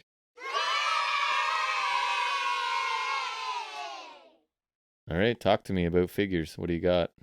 So first they finally showed off all the defining moments figure. So that was like an elite line they used to have. Like that was like a little more expensive than the normal elites, and they usually have like the premium accessories or whatever. So they're redoing them as like, and the series concept's pretty self-explanatory, defining moments. But this time it's like a 4-pack thing, ringside exclusive. I think you can also get them by themselves, but you can also get it as like a 4-pack. Mm-hmm. So you got Bret Hart in the pink singlet, pink pants from WrestleMania 8, which was that, I think it was like a classic match he had with Roddy Piper. Yep. I think. Would you say it was a defining moment? I guess that's fair. Yeah. I got Shawn Michaels from Rumble 97, which is when he won the WWE title back from Sid in his hometown, so that's fair. Mm-hmm. You got Mankind from King of the Ring, 98. He's got thumbtacks in his back. Cool. And he's got the head scan with the tooth in his nose and the not really. Off. Yeah, because that's the benefit of doing ringside exclusives. You can do like that's cool outside of the box. So that's how you get like the bloodied AEW figures, right? Because they're ringside exclusive. It's not, you're not selling these at Walmart or whatever, right? So that's really cool. And then the creme de la creme, you got torn pec Cody with the bull rope, full torn pec. Which cool. I think is really cool. It's super interesting. I think they made some good choices. The Bret Hart one's like, I guess like, you gotta do something different. So I think that's a fair choice. But I think like the Mankind and Cody are no brainers. Like the torn pack thing's gonna be the thing for Cody, and the Mankind one, that's like the one to do. Mm-hmm. That was the one they used for like to tease the return of the lineup. They had like a gray render of the thumbtack back. So I don't know. I think that's really cool that they did that. Mankind's also got a masked face, of course. He's got the thumbtacks in the back, which looks pretty insane. Yeah, that's cool. Then we got Elite 102 shown. I showed you the Gunther. It looks really nice. It does. With the new shred torso, new head scan. He's got the cloth red jacket. That looks really awesome. I really like that. I would probably get that. It's a cool figure. Although I'd almost be okay with sticking with my Walter here, you know? Yep. We got Commissioner Foley. No thumbtacks, obviously. It's different. He's got like the cloth flannel shirt. He's got like a gavel. I think it's like a hand holding a gavel. I think it might be like the gavel might be sculpted in the hand, which is interesting. Mm-hmm. And he's got the painted on Commissioner shirt, whatever. We got the title winner Rhea Ripley. Yeah. We got Judgment Day Rhea Ripley, which looks pretty nice. He's got like the fishnet all over, which looks pretty nice. Like so that's really cool. It looks interesting. Got Jackass match Sami Zayn with the giant mouse trap. He's got like a screaming expression. The figure's actually nice. That's a definite match we need to commemorate. Defining moment indeed. They already did, because they already made Knoxville. So the definingest moment, in fact. Definingest moment. Correct. Then we got Austin Theory from Elite 102, and so he's got like, there's like a Captain America looking gear, and so he's got like the selfie face. And so I think, and then he's also got the Chase variant in the black and gray. His arm looks really long in that angle. Yeah, and then there's that face with the smiling, like the selfie expression, which looks interesting. And then there's that face too. Like, they're quite expressive faces. Yes, which I mean, like, indeed. They look kind of weird, but I also think they look really good, because it's like, I don't know, that's tricky to do. So it's kind of nice that they did that. There's Judgment Day Edge with one of the biggest freaking leather or like rubber jackets you've ever seen. Like, there's no mobility on those. That's all I'm saying. The greatest reveal of the night, WrestleMania 32. So it's Elite 103, WrestleMania 32, my first Mania, Stardust, baby. Yes. Back in the line. Heard a lot about this. Let's go already. It's the Stardust, the Dusty Rhodes tribute with the black and the yellow polka dots. He's got the polka dot ladder. I'm super pumped about Stardust. You is funny. are. I would. I'm so excited to get this. That's really nice. I think he's the chase for the series too. So when they show the rest of that, hopefully there's another Stardust. That's cool because that's Stardust. Not only is it Stardust, but it's also from my first Mania. So that's cool. It wasn't a good Mania, but it was Stardust. So that's sweet. Liv Morgan with the belt. No, I don't care about Liv Morgan. Then you got Street Profits, and they got like they did like the shorts look, and they got like the cloth jerseys. I think that actually looks really nice. Oh yeah, that's not bad. Nice. And then Dawkins has like an expressive face too. He's doing like that, but like his formula is a lot better because he was really chunky his first Elite, and like I remember the one guy watching YouTube, he's not a fan of that, but I think this one looks a lot better.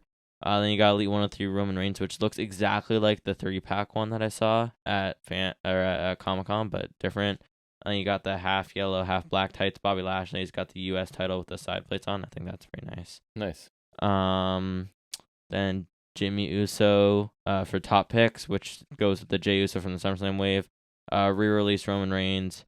Brock with the belt with the side plates, which is fine. Then they showed Legends with they've already shown, which is I think I'll show you this. Cousin Mark also sent me this, which is the Brother Love. Oh, nice. Classic. Which is interesting. Then there's another like mid-90s Taker, and then D'Lo. Nice. And love D'Lo Brown. Nation Domination comma. I've got a different comma here. You do. Which is so weird. Then we got Rhythm and so I think Legends Series 20, Rhythm and Blues, Greg Valentine, which is interesting. Yep. White Suit DiBiase. Cool. Mr. Perfect, which I think has the rubber singlet where you can take the straps down. So I'm actually interested in that. Nice. Because like they experimented with that on the Taker Elite, and then they're also doing it for Pat McAfee, which is weird. And then they did it on Boogs, but this one, like, I don't know. I wanna get like a figure with that, but where it's like interesting. Like if they did Kurt Angle with the singlet tech, I would do that too. But I don't know. And then there's a Triple H, which that's late night. I feel like it's late 90s Triple H, maybe early 2000s. I don't know. And then I think DiBiase is the chase because you got teal suit DiBiase. He's got an old head scan, like where he's old. So maybe they're doing that too. Then new Ruthless Aggression Elites. There's Edge and the purple camo. And they got this weird thing going with the Radar R logo where they lost rights to it or something. Then there's US looking JBL.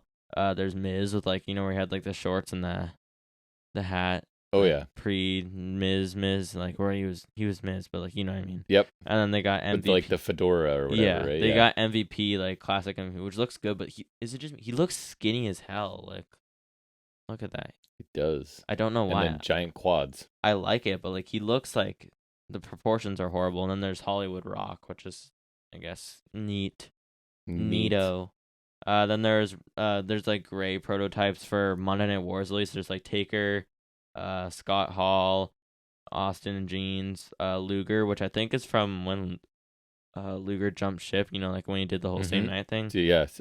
And then there's Hogan from his first Nitro appearance after NWO, which is kind of interesting. And I showed you the Ultimate Seth with the crazy jacket. Yeah, that's nice. And he's got like 3 hits. That's awesome. I'm super pumped for that. Cause it looks cool. That's a sweet Rollins. I'll get to the other Rollins later. That was a disappointment. Then there's Ultimate 17 Andre, which is the same series as Rollins. He's got the big belt again. He's got like a big shirt on. He's got 4 heads, which is cool. And then I showed you the Macho King Savage from the retirement match in the white and purple, which is really nice. Which is Ultimate 18. And then also that's going with Mustache Randall Keith, which is solid. Then there's One Night Stand RVD, which is solid. I feel like he should come with the ECW title too, but that's okay. Because I think these are Ruthless Aggression Ultimates. And then there's Here Comes the Pain Brock, 2002, 2003 Brock. Then there's Mysterio from Mania 22, and he's got the big mohawk thing. Wow, does he ever? Big honkin' mohawk. Very big. And then there's Eddie Guerrero, which I think that looks actually really nice. Yeah, that does. That's pretty nice. And then there's the Bret Hart's. I think it's like a Legends one. I think it's pretty similar to the Defining Moments Bret Hart. It's just got a pink jacket, and it's a little different, but pink Bret Hart. His hair's really long. It is. And then there's Rock, and like he comes with the tracksuit, which is pretty cool actually. Nice. Which you could probably take off or something. Then they showed new images for Logan Paul and Cody, which are like I think they were a Mattel Creations exclusive, where it's like you got a limited pre-order and it's like a made-to-order kind of thing. I'm pretty sure. And then they made an Ultimate Edition 2-pack exclusive to Amazon. It's debut Taker and Gobbledygooker.